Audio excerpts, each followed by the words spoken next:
Alors, en ce qui concerne le contenu du contrat de travail, donc, j'ai repris, l'ensemble des mentions obligatoires à un contrat de travail.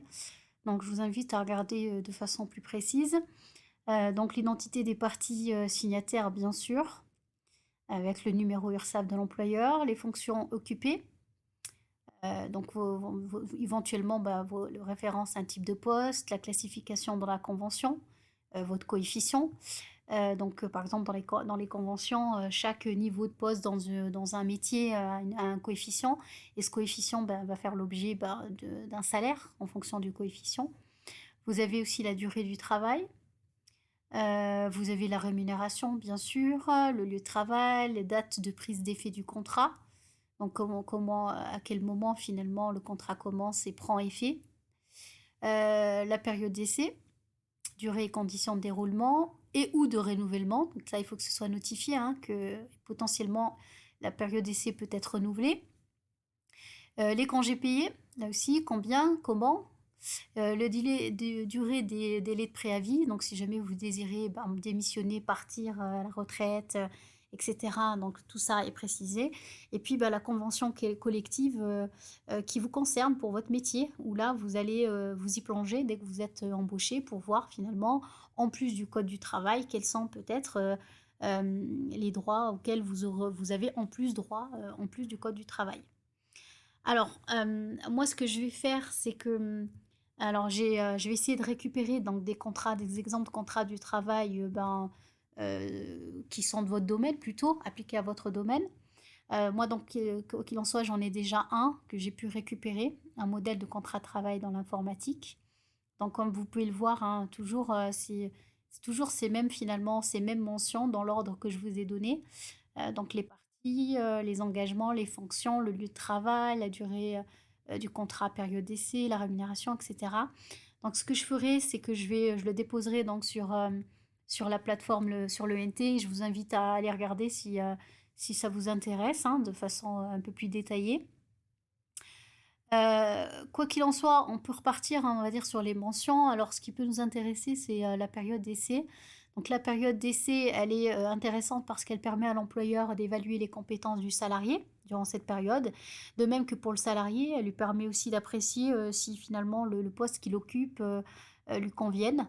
Donc, c'est un moment où les deux parties au contrat, finalement, ben, vont pouvoir se positionner par rapport à une poursuite ou non du contrat de travail. Et cette période d'essai, comme je vous l'ai dit, elle doit être obligatoirement prévue au contrat, de même que possiblement sans renouvellement. Puisque on peut vous voir proposer, on peut proposer aussi au salarié une période d'essai et, et le salarié peut aussi se voir proposer une deuxième période d'essai si la première finalement n'est pas assez concluante. Mais il faut que ce soit notifié sur le contrat de travail. Alors, donc la période d'essai finalement, elle peut être rompue. Donc, imaginons, finalement, au bout de 2 semaines, vous voyez que ça ne vous va pas, hein, vous pouvez rompre la période d'essai sans finalement donner de raison, hein, de motif à cela. Pour les deux parties, hein, donc sans, là aussi sans indemnité. Par contre, ce que je peux vous dire aussi, c'est que depuis 2008, il y a un délai de prévenance qui a été mis en place. C'est un délai pour prévenir, hein, du fait que ben, vous ne poursuivez pas la relation contractuelle. Et en pratique, on vous dit que bon, l'employeur, il peut rompre sans motif. Mais bon, donc quoi qu'il en soit, il est quand même bien pour l'employeur de pouvoir justifier du fait qu'il rend la période d'essai uniquement pour des qualités professionnelles et non pour autre chose. Voilà. C'est quand même un peu cadré. Ensuite, la période d'essai, ce que je peux vous dire, c'est que ben, selon votre catégorie, vous aurez une durée maximale différente. Euh, Imaginons si vous êtes ouvrier et employé, la durée maximale d'une période d'essai, c'est 2 mois et le renouvellement 2 mois. Un agent de maîtrise et technicien, donc un peu plus supérieur, un niveau un peu plus supérieur dans l'entreprise, c'est 3 mois et 3 mois de renouvellement. Et pour les cadres, c'est 4 mois et 4 mois pour le renouvellement.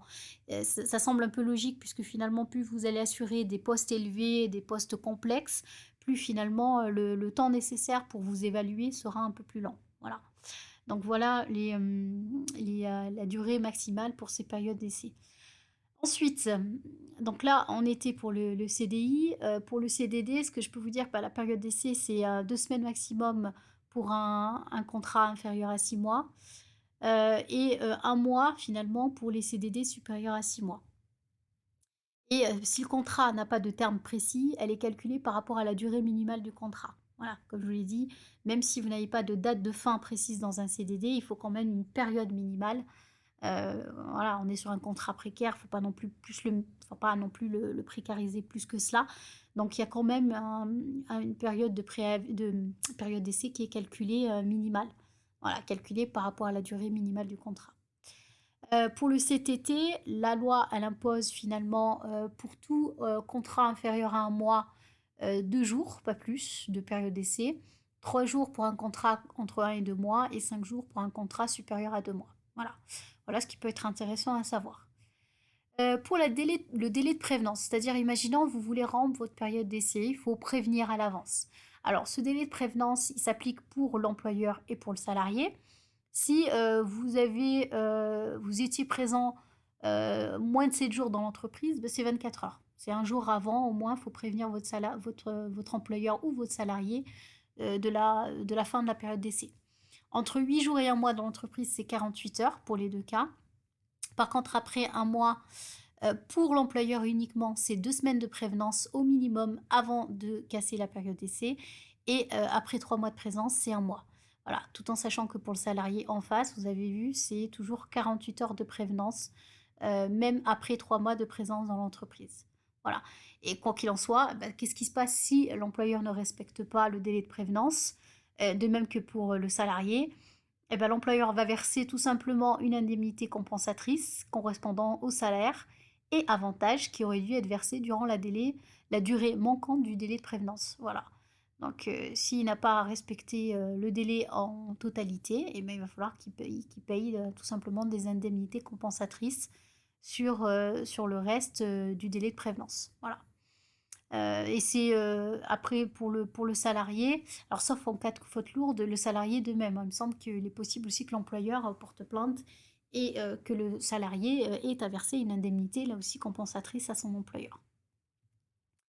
Alors, on va étudier là aussi des clauses. On avait vu donc le contrat de travail et il y a des clauses hein, qui peuvent être ajoutées en plus des mentions obligatoires au contrat de travail. Il y en a beaucoup, beaucoup des clauses, hein. Quoi qu'il en soit, on va en étudier certaines et surtout celles qui finalement qui peuvent vous intéresser en tant que futur pour certains informaticiens. Alors, vous avez donc différentes clauses. Vous avez les clauses relatives à l'exécution du contrat et les clauses relatives à la fin du contrat. En ce qui concerne les clauses relatives à l'exécution du contrat, vous avez donc la clause d'objectif qui là va finalement correspond bien au domaine, on va dire, de la distribution, de la vente, les commerciaux, où là finalement le salarié va s'engager à atteindre un objectif, voilà, pour tous les mois par exemple. Euh, bon, bien sûr avec des moyens qui sont en face correspondant aux objectifs, hein. Il ne s'agit pas de fixer des objectifs avec peu de moyens en face, il faut que ce soit réalisable quand même. Vous avez aussi tout ce qu'on appelle les clauses d'exclusivité. Donc là, en gros, vous travaillez pour votre employeur et vous vous engagez à ne pas exercer d'autres activités professionnelles à côté pour votre compte ou pour le compte d'un employeur. Donc ça peut être intéressant à savoir hein, en informatique, hein. C'est qu'en informatique, il est très finalement facile d'envisager de travailler à côté pour son compte. Donc sachez que si votre employeur vous fait signer une clause d'exclusivité, ben, ce sera pas, pour le coup, ce ne sera pas possible. Alors, quoi qu'il en soit, ces clauses elles ne peuvent pas être fixées non plus à tort et à travers. Il faut vraiment qu'il y ait des conditions, hein, pour que ce soit indispensable pour l'entreprise, que ce soit légitime finalement, que ce soit justifié au regard de la tâche à accomplir, proportionné par exemple par rapport au poste confié aux salariés. Il ne faut pas fixer comme ça des clauses sans que finalement que ce soit légitime et même justifié. Euh, alors, c'est ce que je vous ai dit, c'est pour ça que finalement on en retrouve très peu dans des contrats à temps partiel. Et quoi qu'il en soit, ces clauses hein, sont suspendues durant, bah, par exemple, des congés pour la création ou la reprise d'entreprise. Vous avez aussi la clause qui va imposer une tenue vestimentaire. Donc là aussi, il faut que ce soit justifié, légitime, aux raisons finalement de mesures d'hygiène, d'image de marque de l'entreprise. Vous avez aussi tout ce qui est clause de mobilité et là, ça va être, ben, une disposition qui va être prévue là aussi dans le contrat de travail ou la convention collective, hein. Ça dépendra aussi des clauses, que vont fixer les conventions collectives qui vont, donc il y a certaines conventions collectives qui vont, rendre légitimes certaines clauses et illégitimer d'autres, hein. Donc là, en gros, elle prévoit que le salarié accepte à l'avance que potentiellement son lieu de travail puisse être modifié. Donc potentiellement, une mutation peut être imposée au salarié, sauf exception. Donc je ne sais pas, il peut se passer des événements dans la vie du salarié qui fassent que ben, ce soit impossible pour lui, mais dans quel cas il faudra que ce soit prouvé.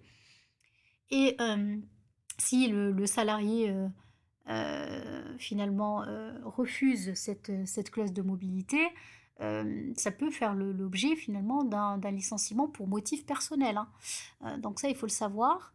Alors là aussi, il faut quand même des conditions, il y a quand même un garde-fou, un cadre à tout ça. Il faut que cette clause, elle soit fixée de façon précise, hein, au niveau de la zone géographique d'application, hein. Il n'est pas question d'interdire une clause de mobilité, enfin pas d'interdire, mais de fixer une clause de mobilité dans toute la France, hein. Heu, Là aussi, vous allez fixer, l'étendue, finalement de la zone géographique et forcément plus les responsabilités sont élevées et plus, la zone de mobilité est étendue et la clause de mobilité là aussi est applicable que dans l'entreprise uniquement. Il n'est pas question d'envisager une clause de mobilité, dans tous les groupes, on va dire dans toutes les sociétés du même groupe, hein. Donc il faut que ce soit quand même assez restreint et assez clair au niveau, on va dire de son étendue. Vous avez aussi ce qu'on appelle la clause de confidentialité et là, ça vous concerne beaucoup, hein. Finalement, vous, finalement, au niveau de l'informatique, vous allez brasser beaucoup d'informations, des informations des données finalement qui vont concerner, bah, peut-être la vie privée de beaucoup de personnes. Donc, vous avez certainement cette clause de confidentialité que vous allez retrouver, dans votre contrat de travail. Alors la clause de confidentialité, ben, forcément, elle interdit au salarié de divulguer, certaines informations pendant son travail finalement qu'elle a obtenu pendant son travail. Donc ce secret doit être gardé à la fois à l'intérieur et à l'extérieur. Si jamais ce n'est pas respecté, ça pourrait finalement se terminer par une rupture du contrat de travail, tout simplement. Ce qu'il faut savoir aussi, c'est que même en l'absence de clause de confidentialité, tout salarié quand même a une obligation générale de discrétion, hein. Il faut quand même agir de bonne foi, agir de bonne foi, être loyal envers son employeur. Voilà, il y a une discrétion quand même qui s'impose à tout salarié. Euh, et finalement, cette discrétion, elle vous interdit de révéler toute information confidentielle dont vous aurez eu connaissance durant finalement vos heures de travail. Et auquel cas, si c'est pas respecté, même malgré qu'il n'y ait pas eu une clause de confidentialité dans votre contrat de travail, vous pouvez finalement vous retrouver avec finalement un litige avec votre employeur et une sanction disciplinaire, voire pénale, hein. Sachez que concrètement, le Code du travail punit la révélation d'un secret de fabrication, par exemple, hein, de 2 ans d'emprisonnement et de 30 000 € d'amende. Donc voilà, c'est c'est quand même, je veux dire, même si c'est une clause qui peut se rajouter en plus, c'est quand même de façon générale un élément à prendre en compte pour tout salarié. Ensuite, là aussi, c'est une clause qui peut vous intéresser, c'est la clause de propriété intellectuelle. Et effectivement, j'ai pris le cas de développeur informatique. Le développeur informatique, il a une importance stratégique pour une société, pour une entreprise, puisqu'il va créer l'ossature numérique de l'entreprise. Finalement, il va articuler toute l'activité de l'entreprise. Et comme vous le savez, sans code, sans finalement pas de logiciel, il y a à utiliser, à vendre. Les codes sont importants finalement dans certains produits un peu plus complexes. Ils sont importants pour proposer je sais pas, une licence pour créer un site internet. Enfin, on peut imaginer plein de choses. Et finalement, ces lignes de code, alors ça on l'étudiera là aussi un peu plus l'année prochaine en droit d'éthique, ils sont indispensables pour les entreprises aujourd'hui, mais le problème c'est que ce sont des créations originales. Et qui dit création originale dit droit d'auteur finalement. Et un droit d'auteur, dans le droit français, ben, finalement, toutes les créations appartiennent à celui qui a créé toute création finalement sortie de l'esprit. Et auquel cas, il faudra prévoir dans le contrat de travail pour l'employeur une clause de propriété intellectuelle qui spécifie clairement que toute création originale devra finalement ensuite être transmise, cédée à l'entreprise par le biais finalement d'une cession de droits de propriété intellectuelle. Donc en gros, un développeur qui va être recruté s'engage dans son contrat de travail à ce que toutes ces créations, finalement, une fois qu'elles soient créées, ne lui appartiennent plus et soient cédées concrètement de plein droit à l'entreprise. Donc ça, je dirais que ça va être, ce sont des clauses qui vont être très présentes hein, pour des métiers où la personne va créer, est là pour créer finalement, pour réaliser des créations originales. Et c'est ce qui est beaucoup le cas finalement dans le monde de l'informatique. Vous avez aussi la clause de dédit-formation. En gros, ben, finalement, en tant que salarié, si votre employeur vous paye une formation, vous vous engagez finalement à rester un certain temps dans l'entreprise parce qu'il vous a payé cette formation. Ou si vous ne pouvez pas, à défaut, lui rembourser les frais engagés par la formation. Euh, donc la formation qui est financée par l'employeur,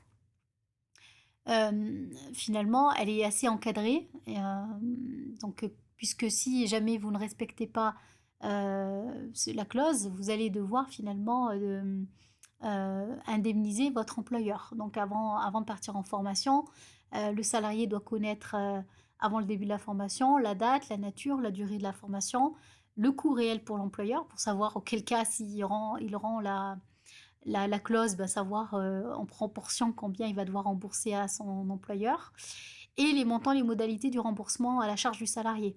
Donc finalement, il faudra qu'avant de partir en formation, vous sachiez exactement si vous ne respectez pas cette clause de déformation, de combien vous allez devoir rembourser votre employeur si vous voulez partir avant l'échéance fixée dans la clause, par exemple.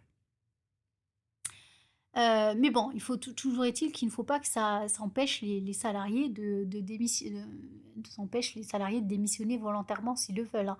Quoi qu'il en soit, voilà, ça il faut le savoir. Si vous avez signé une clause de dédiformation, eh ben, si vous ne la respectez pas, il faudra rembourser une partie de la formation à votre employeur. Vous avez aussi des clauses donc relatives à la fin du contrat. Et là, on a la clause de non-concurrence, où là, ben, concrètement, elle interdit au salarié de faire concurrence à son employeur à la fin de son contrat. Bon, donc pour être valable, bien sûr que là aussi il y a un cadre, elle doit être limitée dans le temps et dans l'espace. On ne peut pas interdire à son salarié, une fois parti, d'exercer dans le monde entier, par exemple. On ne peut même pas lui interdire, je ne pense pas, d'exercer dans toute la France. Il faut que ce soit limité dans le temps et dans l'espace. Dans l'espace et dans le temps, on peut pas lui interdire non plus des années et des années d'exercer une concurrence dans un espace délimité. Il faut que ce soit là aussi légitime, hein. Il n'est pas question d'entraver la liberté de travail du salarié. Et cette clause de non-concurrence, ça par contre, il faut le savoir, il faut qu'en contrepartie, il y ait une compensation financière. Non dérisoire, hein, non dérisoire. Ça veut dire que si votre patron vous fait signer cette clause, il doit s'engager à vous verser une compensation financière à la fin de votre contrat. À titre d'exemple, il y a eu donc un litige à un moment sur une compensation à titre d'une clause de non-concurrence et par exemple une décision finalement, c'était la cour alors il me semble que c'était la cour de cassation qui avait jugé que 15% du salaire d'un chef de dépôt finalement, l'indemnité compensatrice à hauteur de 15% ben, d'un salaire, c'était pas suffisant. Par contre, la même cour d'appel, donc là c'est une cour d'appel, excusez-moi, a en revanche admis que bah, finalement une contrepartie financière de 40% du salaire moyen pour un directeur technique de production hautement qualifié, bah, c'était quand même loyal et légal. Voilà, c'était suffisant. Donc concrètement, c'est ça, hein, on peut espérer à peu près 40, 30, 40, 50% d'un salaire en contrepartie financière. Voilà, donc j'en ai terminé. Par contre, on pourrait éventuellement repartir donc sur le contrat de travail que j'ai trouvé. Donc je vous inviterai à y revenir, hein. Comme vous pouvez le voir, il y a cette fameuse clause de confidentialité. Je pense que c'est généralement les clauses que vous allez retrouver. les obligations de fidélité, par exemple, la clause de propriété intellectuelle. On peut aussi retrouver une clause sur le droit à l'image.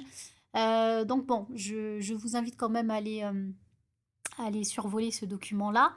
J'ai aussi trouvé, j'ai enfin obtenu une fiche de poste aussi pour un profil technicien informatique. Donc là, c'est l'Université de Clermont-Auvergne qui recrute régulièrement des techniciens informatiques. Et concrètement, vous avez aussi un exemple de fiche de poste, par exemple les missions, l'activité, les compétences, le savoir-faire. Enfin, finalement, tous les attendus, par exemple de l'université de Clermont-Auvergne pour recruter un technicien informatique et je trouvais ça quand même enfin, assez intéressant.